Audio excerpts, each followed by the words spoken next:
Well, in Nebraska, what happens with beef impacts large groups of people. The annual Husker Beef Nutrition Conference recently wrapped up, and Market Journal went on the road to see what has educators and producers talking this year. The beef brisket was on the menu, and the cowboy hats were on full display at this year's Husker Beef Nutrition Conference. The event has been taking place since 2001 and provides beef consultants and industry personnel alike a chance to hear the latest in beef nutrition and work to find ways to ease the challenges inherent with raising cattle. The conference has become increasingly popular, with this year's attendees stopping in to hear presentations on the Brazilian beef industry, preventing rumen acidosis in cattle, and even transforming common manure into a value-added commodity. Dr. Galen Erickson organizes the event and says it's also a wonderful time to showcase the work being done in Nebraska.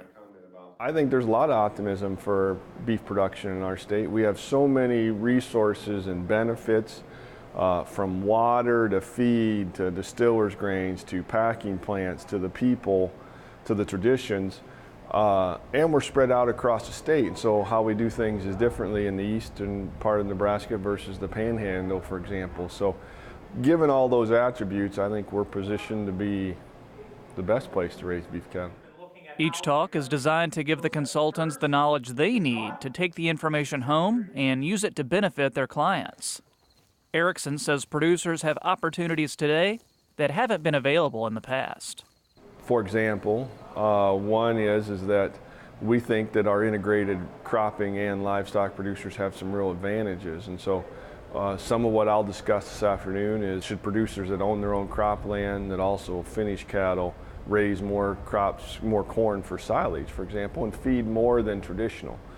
Most people would, on the surface, would think, well, that's crazy. If I'm going to feed silage to finishing cattle, it's going to be at 15%.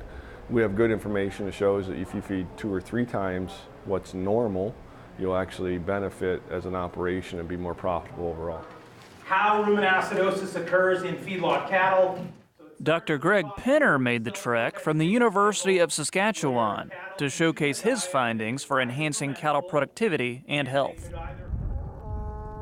Besides a colder climate and feeding cattle more barley, Canadian herds aren't managed that differently than what you'd see in the U.S.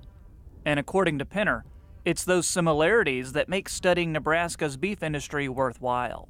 In the end, we're using the same type of cattle, we're using the same nutritional models, we're implementing the same basic system, and so there's a lot of opportunity to collaborate and hear ideas that producers or researchers would look at here in Nebraska and try to fit that in with how we would manage those cattle in Alberta or Saskatchewan. Tariffs and trade deals have been front-page news for Pinner, too, and he understands that a strong partnership with the U.S. is crucial now more than ever. I think any agreements that have promoted free trade are good for both sides of the border. I can speak from the Saskatchewan standpoint, where we're already seeing a lot of cereal grains move up from the United States because of price points. So for example, corn is moving north, and I anticipate cattle as well as feedstuffs will have bidirectional movement depending on where the basis is and where market factors are driving. As for what's ahead, Erickson says producers will always experience unknowns, but he remains optimistic for 2019. We're blessed with an abundant crop this year again, and I think feed prices shouldn't have too many surprises.